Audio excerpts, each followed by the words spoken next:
Good morning and welcome to today's webcast, Top Tax Credits and Incentives to Utilize in 2022. Before we begin, I'm going to play a brief housekeeping video.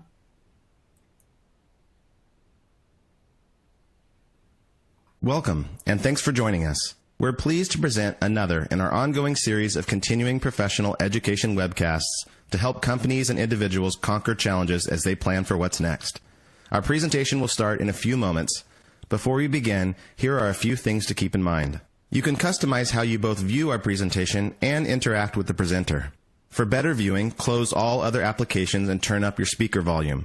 You can also adjust window size and placement or enter full screen mode using the controls at the top of the window or dragging the bottom right-hand corner to resize. At the bottom of your screen, you'll see a series of icons, each relating to a different aspect of our session. You can download the group attendance sheet and a PDF copy of today's slides from the slide deck and handouts widget to the right of the slide view. You can ask our presenter questions during the webcast by typing a question in the Q&A window below the slide view and clicking submit. We'll do our best to answer all questions during the presentation or follow up via email. If you experience technical difficulty during today's presentation, refresh your browser by hitting the F5 key. Today's session will offer you one CPE credit. To receive credit, you must meet the requirements as specified by the National Association of State Boards of Accountancy. You must attend at least 50 minutes of the session and respond to at least 75% of the polling questions, which we'll ask throughout today's presentation. To respond to a poll, click the button next to your answer. We'll track your progress and alert you when you've earned CPE credit. You can then click the certificate icon in the CPE Progress widget to open a PDF file that you can save to your computer. Don't worry if you can't download your PDF certificate today. We'll email a copy to you in 2 weeks. If you're attending this webcast in a group, you must complete our attendance sheet to receive CPE credit. The attendance sheet is available in the slide deck and handouts widget. Please have all group members sign it and send only one sheet per group. Also note that CPE credit can be awarded only to participants registered as themselves and isn't available to participants who view the on-demand version. As a reminder, the presentation you're about to see isn't legal, investment, or accounting advice. We encourage you to seek the counsel of a professional service provider to apply this content to your specific circumstances.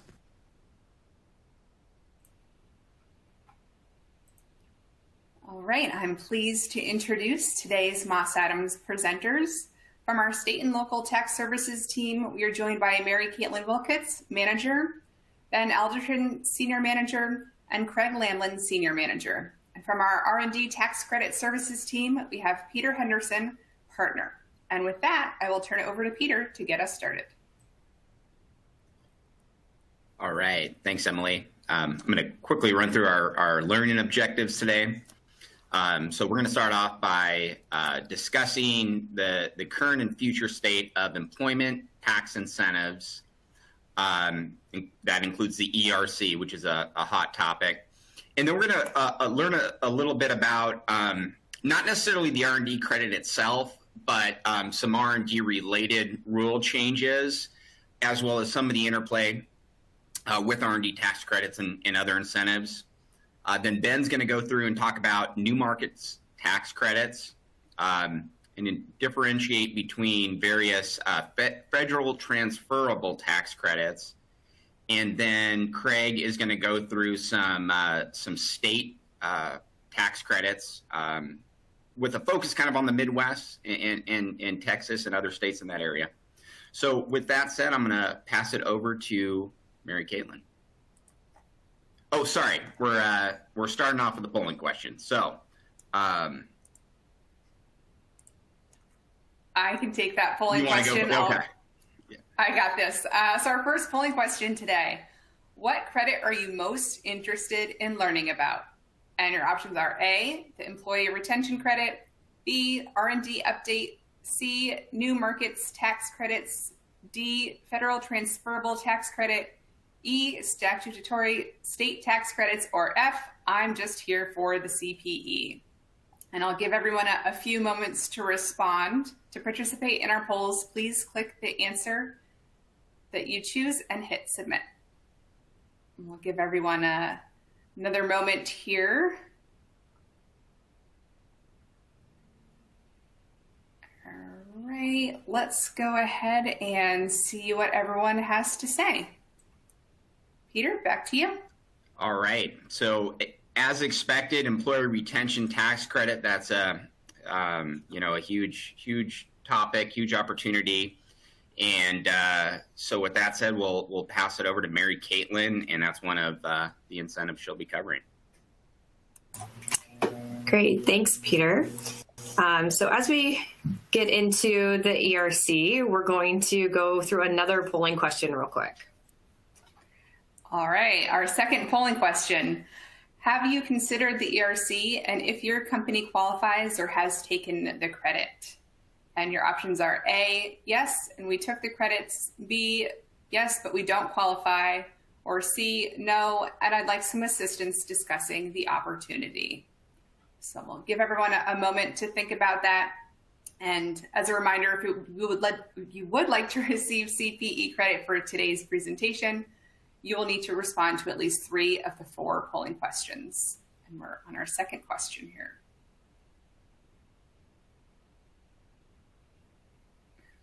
Just another second here.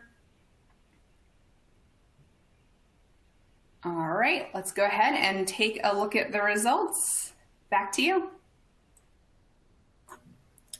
All right, great. So for those of you who haven't considered this opportunity, definitely something to consider as we kind of go through the slides and talk about what the program is and how businesses qualify. Because I think there has been a lot of confusion over when businesses do and don't qualify. So definitely, if you haven't taken it into consideration, highly recommend that you do. All right. So brief history. So disaster retention credits, they've been around for a long time, at least dating back to 2005 when Hurricane Katrina happened.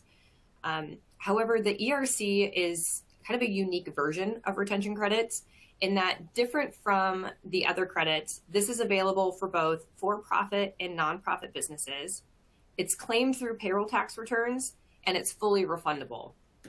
So initially, the ERC passed into law under the CARES Act in March of 2020, specifically for the 2020 calendar year. And the purpose was to create an incentive to businesses who were impacted by COVID-19 and to retain and pay employees instead of letting them go and then they subsequently go on government assistance. In December of 2020, the Consolidated Appropriations Act extended the program for 6 months, as well as kind of modified and expanded on some of the qualification criteria. In March of 2021, the American Rescue Plan Act further extended the program for 6 months, as well as added a couple new opportunities for businesses who were really severely impacted by COVID. Then in October of 2021, the Infrastructure Investment and Jobs Act ended up terminating the 4th quarter of the program. So essentially, the ERC currently is just available through Q3 of 2021. So to determine, who is an eligible business, we kind of created a breakdown between 2020 provisions and the expanded changes in 2021. So for both 2020 and 2021, the qualifications are relatively similar. For a business to qualify, they must either have a qualified reduction in their quarterly gross receipts or a suspension of all or part of their business operations, specifically due to a government order requiring a non-essential portion of their operations to suspend. The suspension of operations by no means is a black and white situation. It is heavily based on the facts and circumstances of each business, and potentially aggregated if the business is a part of a controlled group. And it does require a pretty thorough review and analysis to verify qualification. However, under the gross receipts qualification, a business or controlled group, depending on the business structure, just needs to meet a specified threshold in order to qualify. So for 2020, the gross receipts reduction needs to show at least a greater than 50% in a calendar quarter in 2020 compared to the same calendar quarter in 2019 to initially qualify. For 2021, the gross receipts reduction just needs to show at least a greater than 20%, comparing the same calendar quarter in 2021 to 2019.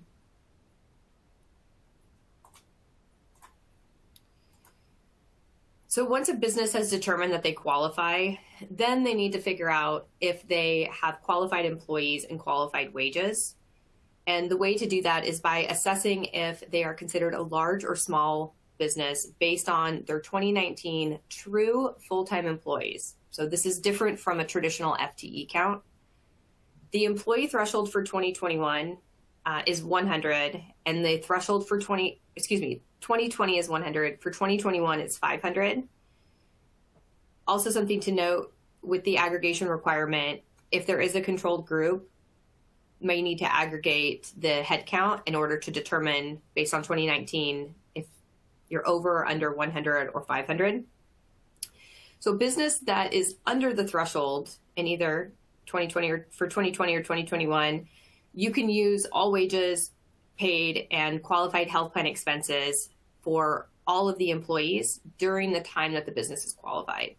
If the business is ultimately over that threshold, then there's a limitation where only the wages or qualified health plan expenses that are eligible are paid to those employees who cannot provide any services, and or you furloughed employees, but you continue to pay health plan benefits for those furloughed employees.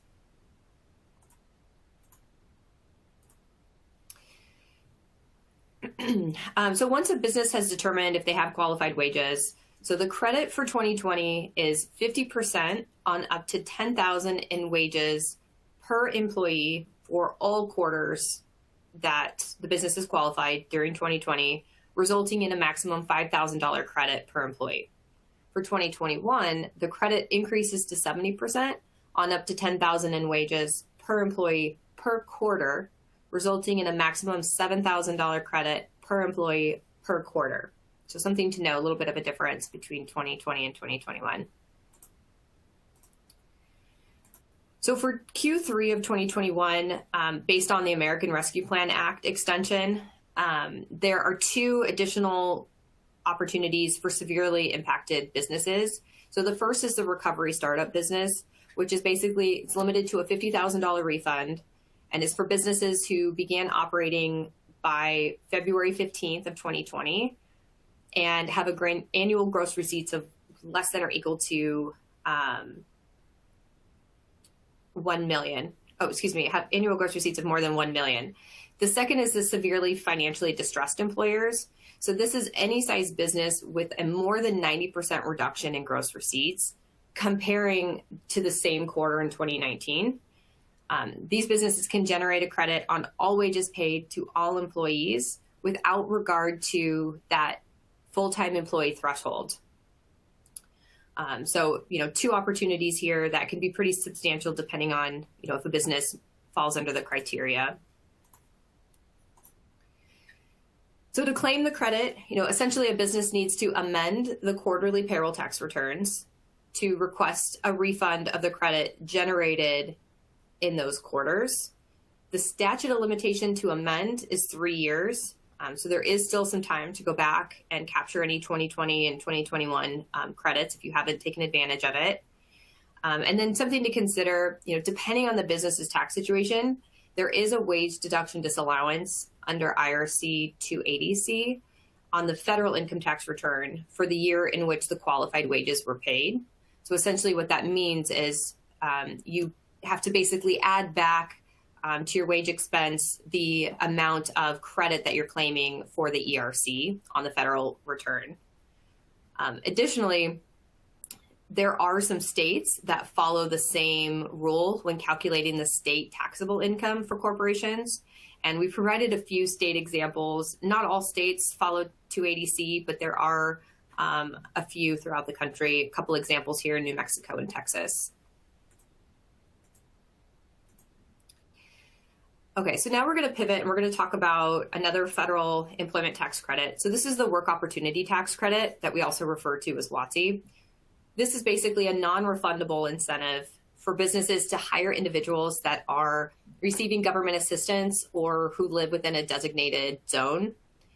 Currently, the program is active through 2025, and kind of depending on the demographic of individuals you're hiring and what type of area they qualify the business and the duration of employment that they're retained. A business can generate maximum credit from somewhere between $2,400 and $9,600. There is a kind of a table here that shows you some of the different categories and what the maximum credit is. So depending on how they qualify, different credit opportunity. The one thing to note is that the program does require businesses to implement a process to determine if the new hires qualify. And then there's a filing requirement within a statutory filing window in order for the business to get approved for the tax credit and before the business can calculate a tax credit. So because this can be kind of a burdensome process for businesses, for anybody who's been familiar with this program over the years, it used to historically be very difficult for businesses to handle. So really the best way to take advantage is to outsource it to another provider. Who, typically outsourced providers today have automated systems that can be incorporated into part of hiring processes. So it really takes away the burden and the frustration.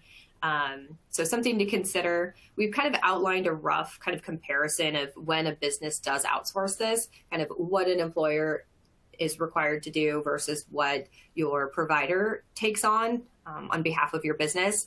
This is just kind of a rough outline. It's kind of based on how we at Moss Adams provide the services, but just kind of gives you an idea of the benefit of outsourcing this to another provider.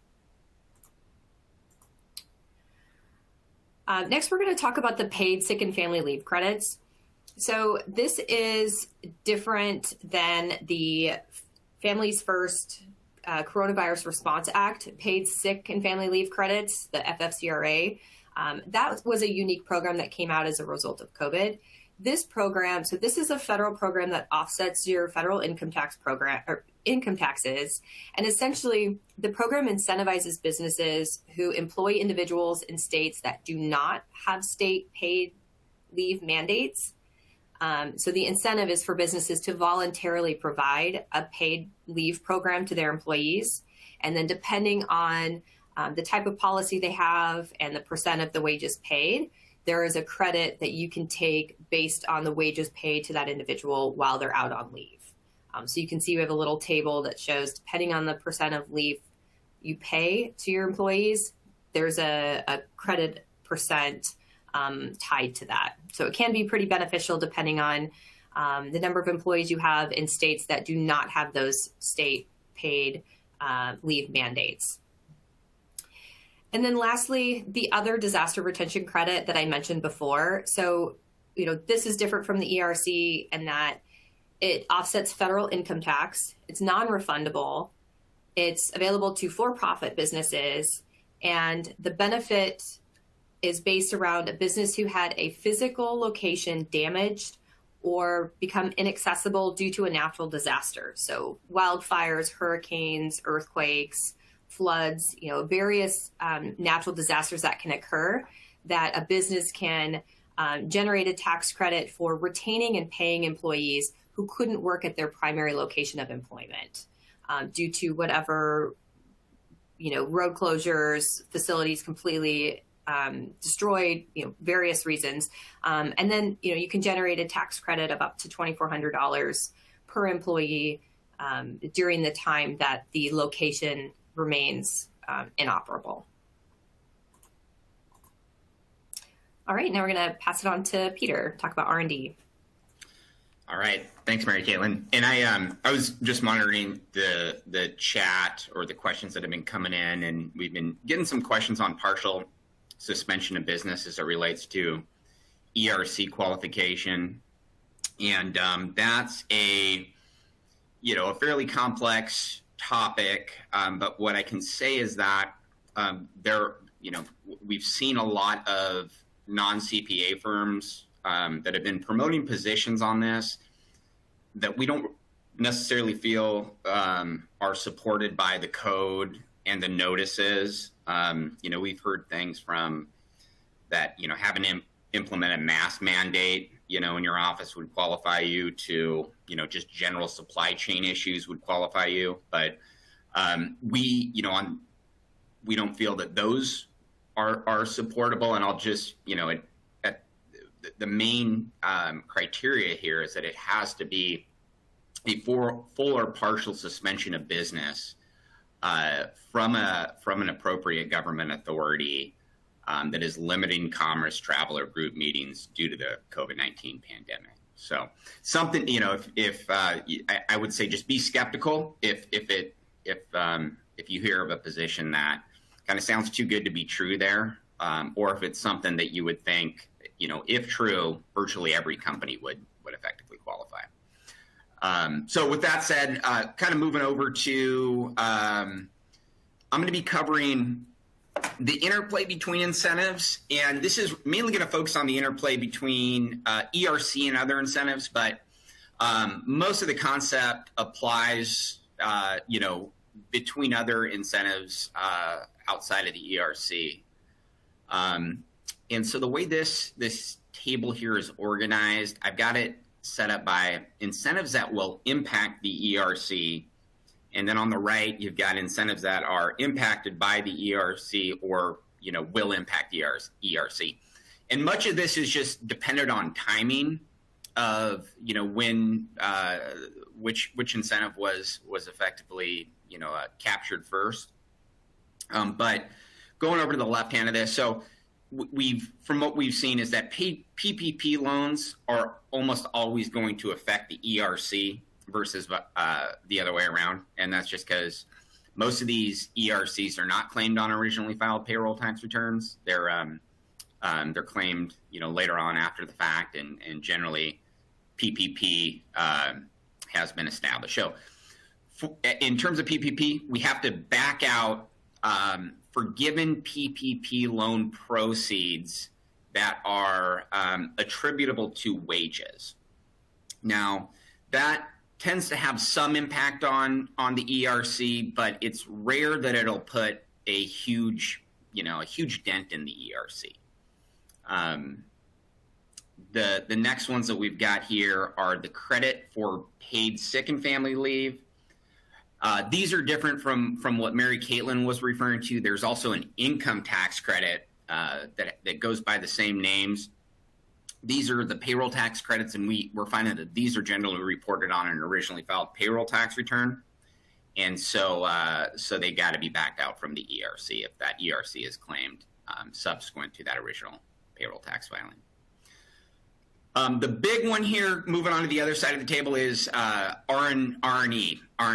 So the federal R&D credit, and the rules with the ERC and other federal wage-based incentives is that the same wages cannot be counted, for the ERC and these other programs. And so again, it only has a fairly moderate impact if we're talking about what impact claim of the ERC has on your R&D.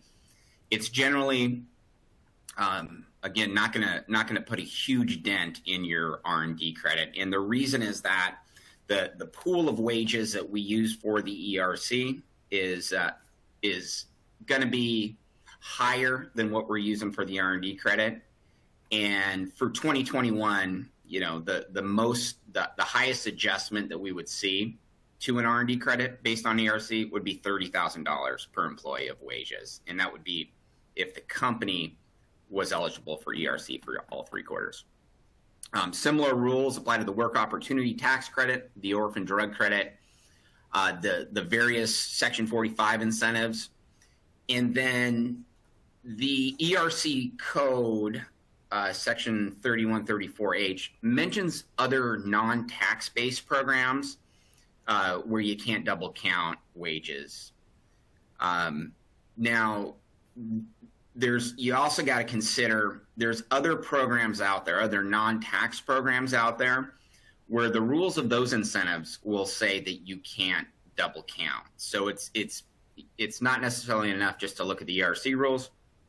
If you're claiming any other grants or outside non-tax programs, you want to look at if there's rules related to double counting of wages. One example that we came across recently is something called the Certs grant program, which was a COVID grant program for the transportation industry. Not a tax incentive at all, but it says in there that, the wages that are going towards that program cannot be used for other federal programs. So, and it's important to note that the elimination of double benefit rules only apply to 2021 quarters. So for the 2020 ERC, these aren't an issue. PPP, however, is an issue for 2020, but the interplay between these other tax incentives is not an issue for 2020. Okay, I kind of described this a bit already, but again, the rule here is that you can't include the same wages in the ERC that you're using for the R&D credit, and in most cases, we're seeing that just given the same dollar of benefit is going to generally be more beneficial if you take it for the ERC, that we're calculating the ERC first and then making corresponding adjustments to the R&D credit. So that's really all on this one here. And then this is the other R&D issue that I was referring to early on. So this isn't an incentive. I know the topic of this webcast is credits and incentives. This is a disincentive, if anything, but it's important, and it's something that we wanted to briefly touch on for companies that have not yet heard of it. And so what this is about is that historically, all companies that had R&D costs in a given year could fully deduct those costs. They had the option to expense them immediately, or they could capitalize and amortize them. But companies generally would just deduct them in full. Now, this new rule that is now in play, it's in play for tax years beginning after 12/31/21. So for calendar year taxpayers, it's currently in play. These taxpayers no longer have the option to deduct R&D expenditures, and R&E and R&D are used synonymously. The tax code refers to it as R&D, as R&E, but it's really R&D.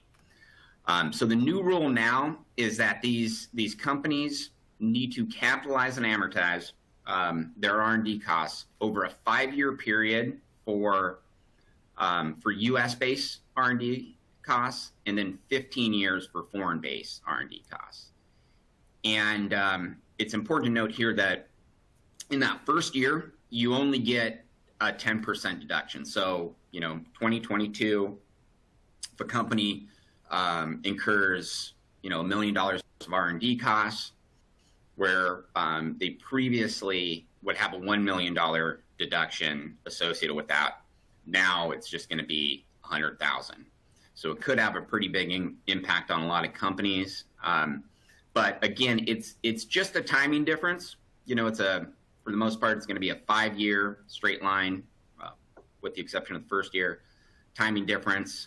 It's going to be the most painful in the first few years. And then it should, kind of correct, equal out a bit. Now, I'll note that there's, given this has been such an unpopular tax provision, there has been a lot of talk about it getting either extended or, delayed, retroactively delayed for a number of years, or just eliminated altogether. We had a lot of hope for that earlier on, but as time goes on, that hope's diminishing a bit. We keep hearing, miscellaneous updates saying that, well, they're going to shoot to get it approved, before July break. I heard August. So we don't know. I think at this point, the chances of this going away, in my opinion, is less than 50-50. But we'll see. So with that said, I'm going to pass it over to Ben to talk about new market tax credits. Thanks, Peter. As Peter indicated, I'm going to give you a little bit of a primer on new market tax credits and talk about maybe some of the opportunities and the benefits that might come from projects that can benefit from that type of financing. So the New Market Tax Credit was created at the end of the Clinton administration as part of the Community Renewable Tax Relief Act of 2000. It's designed to spur investments in traditionally underserved low-income communities.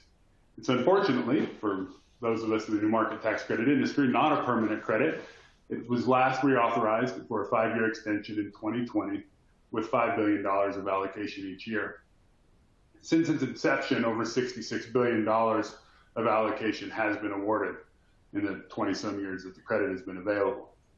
What the credit does is it creates a 39% tax credit to investors who make qualified equity investments in a long line of alphabet soup here that we're going to kind of walk our way through as we go through this presentation. But it's qualified equity investments in a community development entity that ultimately makes low-income community investments in what we call QualiFBs, or qualified active low-income community businesses. So we'll start with the community development entities. These are domestic corporations that have a mission of providing capital or services to low-income communities. And these CDEs, as we call them, apply for an allocation of New Market Tax Credits each year. The program is administered by the Community Development Financial Institutions Fund, or the CDFI Fund, which is a division of the U.S. Treasury. It's an incredibly competitive process. In 2020, 208 CDEs applied for $15.1 billion in allocation. And we've already indicated only $5 billion of allocation is available. So ultimately 100 CDEs were successful. So because of this competitive nature, the CDEs tend to be very choosy about their projects. So obtaining that allocation can sometimes be the most difficult step in a project life cycle if you're looking to attract New Market Tax Credit financing. But it is something that we here at Moss Adams can assist with through our network. These CDEs make representations to the CDFI Fund about how they're going to use their allocation. They specify what geographical footprint they'll work in. Some of them are national, all the way down to local. The city of San Francisco, for example, has a CDE that only invests in projects within the city limits. Some target underserved states or territories. Some CDEs target federal native areas. Almost all CDEs make a determination that they're going to deploy the majority of their assets in either severely distressed communities or rural communities. Severely distressed is those communities that have a poverty rate of over 30%, a median family income of less than 60% of the statewide MFI, or an unemployment rate of 1.5 times the national average.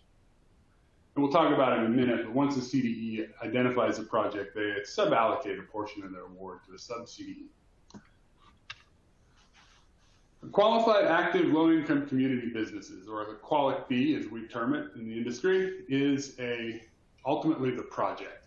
It's the beneficiary of the New Market Tax Credit subsidy that is deployed into that low-income community. It has to be qualified. In general, it just can't be a sin business. Project has to be active. The for-profit business needs to earn revenue within 36 months of closing. Or if it's of a non-for-profit business, they must advance their mission within that 36-month period of time. The project must be located in or provide services to a low-income community. The vast majority of projects qualify based on the fact of their location within a qualified census tract. The CDFI Fund posts a map that you can literally type in the project address, pulls up the qualifications, and tells you a little bit about that census tract. And then finally, the project does have to be a business, a corporation, or partnership for tax purposes. This slide is a typical New Market Tax Credit structure. And there's a lot of boxes and arrows, but we'll work our way sort of from the top to the bottom being ultimately that QualiFB that we talked about, or the project. In this situation, it shows a $10 million typical transaction. In exchange for that $10 million of QEI, the investor receives $3.9 million of New Market Tax Credits. In exchange for those tax credits, they'll contribute, in this example, $3 million of equity to an investment fund. And these transactions are leveraged. So a leveraged lender will contribute about $7.3 million, or the additional amount needed to make that $10 million QEI. This is usually an affiliate of the project, but it can be a third-party bank. It can be obtained from third-party financing, cash on hand, or any number of different sources. Once the investment fund has $10 million, has enough money to make that QEI, and it does so into this sub-CDE, or the qualified equity investment. As we see there, the CDE is going to sub-allocate $10 million of their allocation to that sub-CDE, who will then advance QLICI loans, qualified low-income community investments, which are almost always structured as loans to that QLICI and to that project, who will then use the funds to build out whatever it is they say they're going to do. So as you can tell, it's a leverage structure. It can be kind of complex. And you might be asking yourself, well, what are the benefits? Why would I enter into these transactions? And one of the benefits is that the new market tax credit is designed to fill financing gaps. And so it can help alleviate financing gaps in existing financing. Generally, the QLICI loans that are made at very low interest rates of 1%, in the neighborhood of 1%. And they're interest only, typically, during that 7-year compliance period. These loans are also intended to be flexible. As we said before, the new market tax credit is looking to drive benefit to low-income communities that are traditionally underserved. So you'll often see high loan-to-value ratios.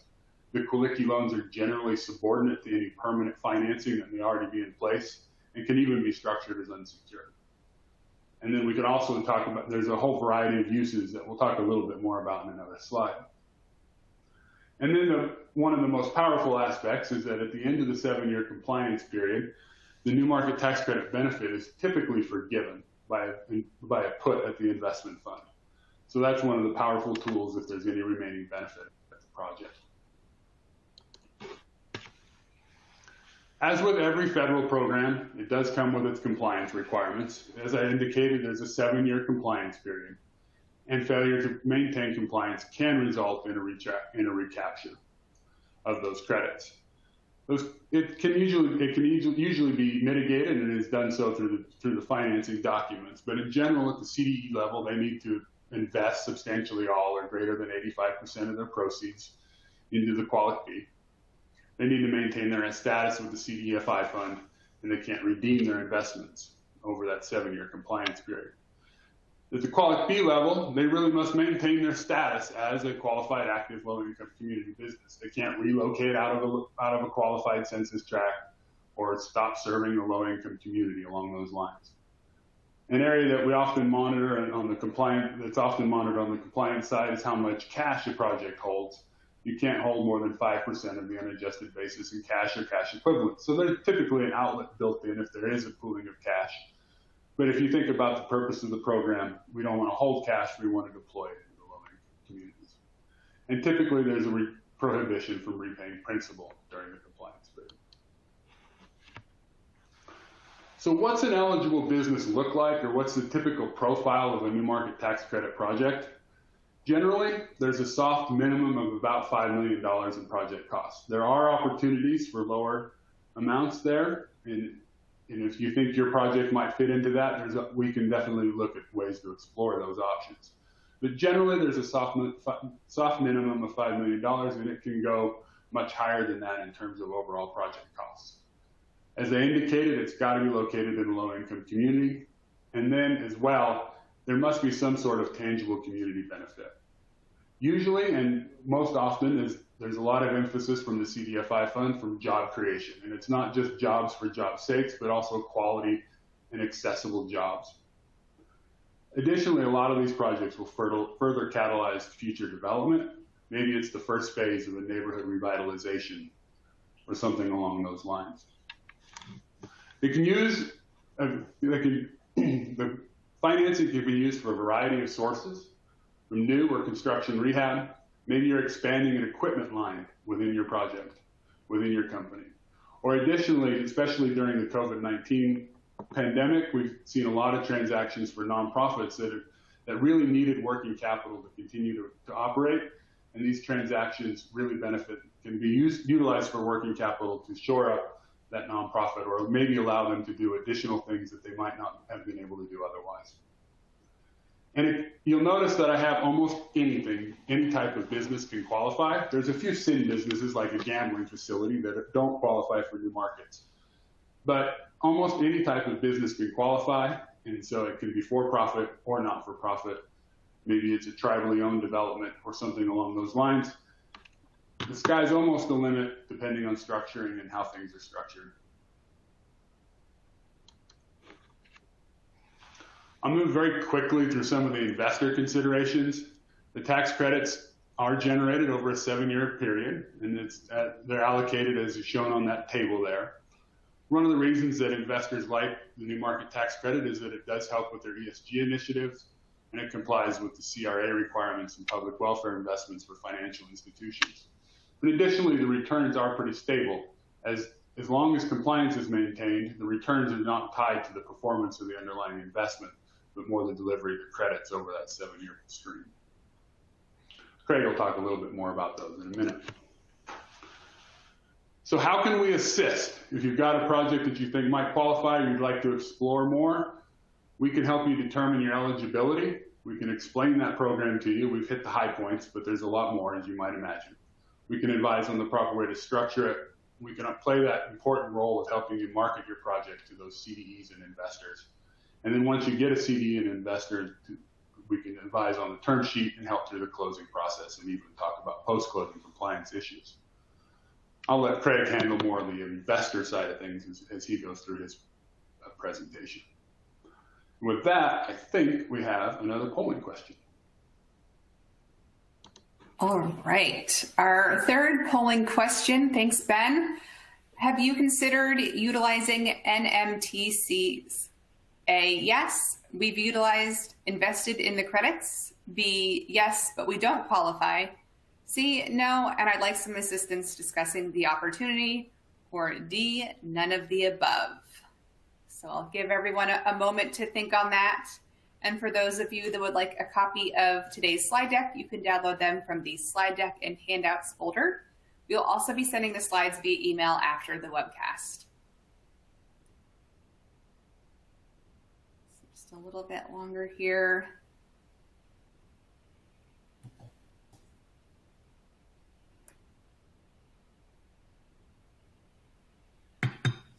All right. Let's go ahead and take a look at the results, and I'll be turning it over to Craig.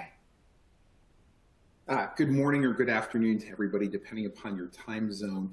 I'm going to be talking today about two different items. One about a federal transferable tax credit update, and then secondly, sort of an update on what's going on in the Midwest, but with a particular focus on Texas incentives. I did want to take a moment, though, before I got into the slides and speak to one of the polling questions, which, is talking about what I think many people are viewing as the potential or the high likelihood of a recession that's coming up and what C&I opportunities would make sense to invest in. And, depending upon how we're all impacted or your business is impacted by the recession, income tax credits may not be where you necessarily want to be looking at, even though a lot of what I'm going to be talking about is income tax credits. But there are other incentives that address issues around sales and use tax or property tax. And to the degree that income tax becomes less of a consideration for your business, sales and use tax, property tax may still remain important considerations. And so you want to take a look at those incentives. The other thing that I would suggest is this, in a recession, there may be business contraction, and businesses should be thinking through, to the degree that they've negotiated an incentive and there's a clawback with a taxing jurisdiction, how best to manage that process. And generally speaking, you're better to be on the front end of it and begin conversations about not being able to meet either investment criteria or job growth goals, rather than having the jurisdiction come and speak with you. So if you have those negotiated incentives and things don't look like they're necessarily going to work out, having a conversation with your tax provider, with the group that's provided those incentives, or feel free to reach out to any of us on this call to discuss how to best position your business for that contraction. It's an important consideration to think about before the tax jurisdiction comes to you. So with that, let's pivot though and talk about what we have from a federal transferable tax credit update perspective. Moss Adams has been working in this space since basically 2007. We have done over $7 billion in transferable tax credits. These credits are programs that occur both on the federal and the state level. It really depends on what your need is. We have a web page. There will be a hyperlink in the presentation that's put out. I encourage you to go take a look at it. It lists out sort of what we're able to provide, and also an inventory of both federal and state programs that are available. One thing I would suggest is when you're looking at that inventory, consider it more for purposes of the type of program and where that program operates, less so around the dollar amounts. The marketplace for transferable credits is incredibly fluid.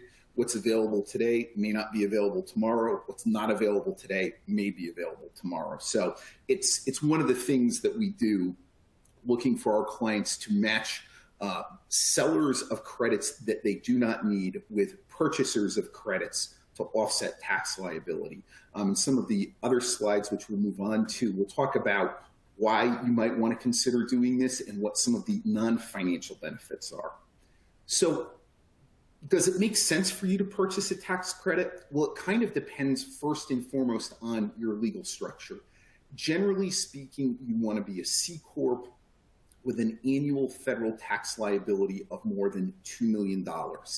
If you're a pass-through entity or you're an individual, due to certain passive activity regulations, this may not be the best fit for you. An important thing to consider, you limited to 75% of your business tax when you take these credits. Moss Adams has relationships with over 15 national syndicators that have access to this marketplace. And that being said, you as a business may have generated a tax credit that has transferable characteristics, and it might be worth having a conversation if you can't monetize it for your business to sell it to another one. So why would you want to do this other than the obvious, well, hey, I owe tax and I want to use a credit to offset that tax, and I might be able to purchase that credit for less than the dollar of the tax? Well, it allows you, if you have a reasonably speaking consistent tax liability, to manage your effective tax rate. It can allow you also to manage the rate of return on your investment in tax credits, and we've got some slides that'll get into that in a little greater detail. From a non-financial perspective, though, your business may have certain reporting requirements, and these credits can also check the boxes on a number of those. So you can do economic development in underserved communities, you can invest in projects that are increasing employment, and the wages that are tied to those jobs in the low income census tracts where they're located to be eligible for these credits, are significantly better wages than one might necessarily find in the census tract. Depending upon your business, affordable housing may be a component of your overall business strategy. Some of these programs allow you to invest in those. There is an opportunity to invest in historic buildings, to rehabilitate those, to preserve those. It enhances the overall community in which the people that you work with live in. And then lastly, a number of these projects touch on environmental sustainability, whether it's renewable energy or similar type things. If you're a financial institution, a number of the programs that we're going to be looking at also, as Ben had alluded to, touch on and allow you to meet requirements around the Community Reinvestment Act, or CRA, or public welfare investment. Those are unique to the financial service industry. There are other areas such as ESG that these programs that we've alluded to may also be able to help with. So as we've talked about these federal programs, let's actually see what they are. There's 4 of them, actually. You have a renewable energy tax credit. This is generally speaking an investment tax credit. You have a historic tax credit. There's a new market tax credit that Ben walked you through. And then lastly, there's a low-income housing tax credit. This slide sort of gives you an overview of, at a high level, of what the investment size would be, the compliance period involved with them, what a potential yield might be if you were to do an investment in one of these programs, whether or not there's a guarantee for you as the purchaser if ultimately the credit was reviewed, what would happen. And, obviously for those that are more risk averse, you want the programs that provide a guarantee as a purchaser.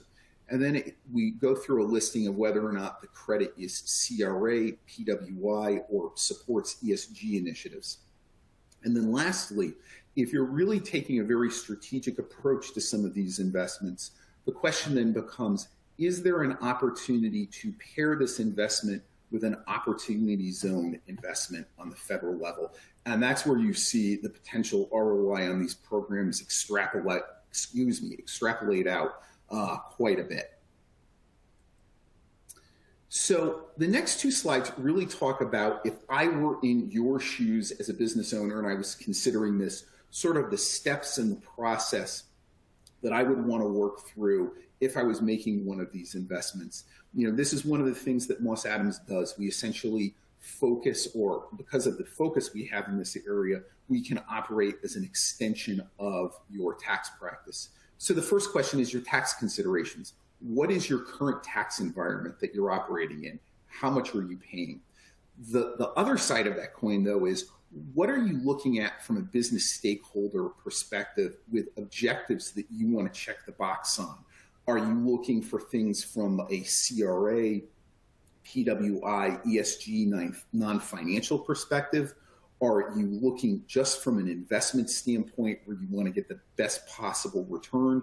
Things of that nature. The middle part of this talks about the different types of programs that are available both on the federal and the state side. And, we have not spent a lot of time talking about the state benefits. I would note with some of the state programs, if you're under state examination and you may end up owing interest and penalties, not all, but a number of these programs can help offset those penalties. So it's a consideration that this might be a way to address some of the issues you're having on state examination. One of the other things you want to consider is, where are you going to source this opportunity from? Who are the sellers of these credits?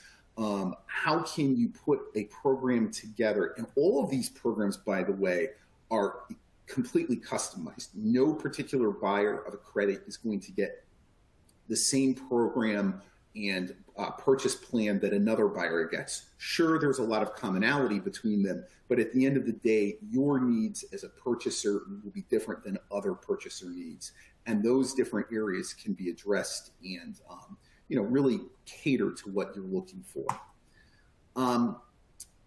Then the other side of this is working through and putting together a credit purchasing strategy with a purchase plan. Moss Adams, because of our background in this, can provide extensive tax technical documentation around the programs, how to take them, what type of length of time you're going to have to focus on compliance in the trailing years of the investment. We can also assist with identifying vendors of these credits, working with which legal counsel have experience with these particular programs. And then lastly, as mundane as this sounds, we're going to help you get that credit on the tax return in order to ensure that it's being properly utilized and that any type of carry forward that you may be encountering is something that's being accounted for appropriately. So let's talk very briefly about some Midwest updates and then pivot to Texas. And we have a polling question, so we will go there first. All right, our final polling question: is your business considering A, an expansion project, B, a consolidation of locations, C, I want to figure out if we qualify for the ERC, or D, none of the above? And again, this is our final polling question. Once you have completed all CPE requirements, you will be able to download a PDF of your CPE certificate from the CPE progress window. And if you have any difficulty downloading that, we will also be sending a copy via email within the next 2 weeks. So we'll give everyone just another moment on this last poll.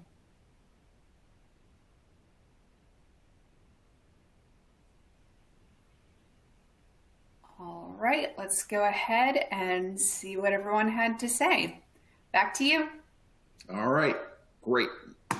So let's take a look at some Midwest state tax updates.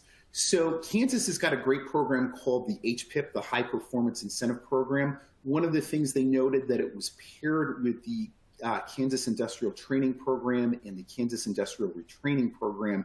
Because you had to qualify for all these programs at the same time, it was prohibiting some taxpayers from taking advantage of it. Kansas has decoupled those programs from one another. The HPIP is an example of a state tax transferable program. It can be carried forward by a transferee up to 16 years. The credit is, if it ends up being disallowed, the seller or transferor of the credit is liable, holding the purchaser of the credit harmless. Kansas, two important things to know. If any of you are on the line and you happen to be a qualified music company and you have operations in Louisiana, the sound credit is now refundable. So that's really good news. Also, Louisiana has established an import tax credit. They're working on the administrative aspects of this credit. The important thing to note about this is if you elect to take this credit, other tax benefits that you normally would have received, you become ineligible for. So you just want to make sure that you're doing a value proposition analysis to make sure if this is what you elect to take, that it's the right one. Lastly, New Mexico, Senate Bill 1 allows for 50% of state and local gross receipt tax compensating revenue from the construction phase under $350 million to be rebated. That's very significant. New Mexico also has finally allowed municipalities to provide LEDA funding for the expansion of existing or new retail if the project isn't state funded. That's a major change in the state. And then lastly, manufacturers are exempted from paying gross receipts tax on qualifying equipment they lease or purchase, but there is no double dipping on the investment tax credit. So with that, let's move on to Texas. This is the main program that I really wanted to talk to you today about in Texas because it's really an extraordinarily powerful program. It goes to the question that was asked initially, which is, well, what happens in the case of a recession? Well, the Texas Enterprise Zone program is a sales and use tax rebate. It is an extremely competitive program that's based on a formula of jobs and capital investment that is made in the state. There's a series of criteria which are listed on the slide. I think the important thing to note is this program requires an application working with a local community where you're either expanding based on increasing new jobs, retaining jobs, and a CapEx investment. It then requires review by the state comptroller's office. Whether you are or are not in an enterprise zone does not matter for purposes of the project, even though it's called an enterprise zone project. What happens is the percentage of qualified employees goes from 25% to 35%. You pay the sales tax up front, and then you apply for an application in order to receive the rebate. Important also to note, only full-time employees are eligible for counting purposes in this program, and then the jobs need to be maintained through either the end of the designation period, which is the length of the time that the project will run for, or at least 3 years after the benefit was received, whichever is later.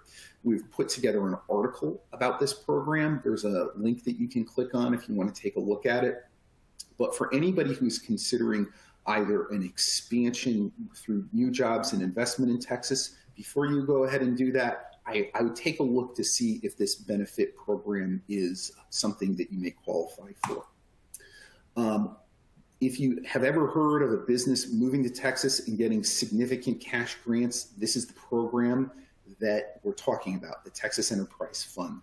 Again, it is extremely competitive to receive. There's a but-for requirement, which means but for this incentive, we would not be moving these jobs and investing this capital in the state.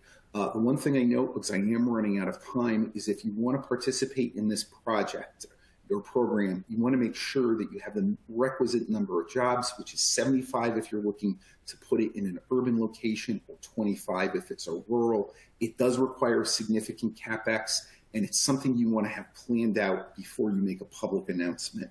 And I think with that, I probably need to turn it back over to Emily. There are other Texas programs you can look through, and if you have any questions, please feel free to reach out. All right. Thank you, Craig. We are just about at the top of the hour here. Thanks so much to all of our presenters. We certainly had a lot of information to cover, and we had a lot of questions come in. Unfortunately, we don't have time to address those right now, but we'll be doing our best to follow up with you after the webcast. And as a reminder, if you attended today's presentation in a group and would like to receive CPE credit, you must complete the group attendance sheet found in the slide deck and handouts window. If you participated as an individual and met all certification requirements, your certificate is available to download now in the CPE progress window. I'll keep the webcast console open for a few minutes to give you time to download your CPE certificate. A copy will be emailed within 2 weeks should you have any difficulty downloading it now. And here is a link to an online survey where you can provide feedback for today's presentation. Please take a moment to complete this survey as your feedback is very important to us. Thank you for joining us, and we hope you'll join us again next time.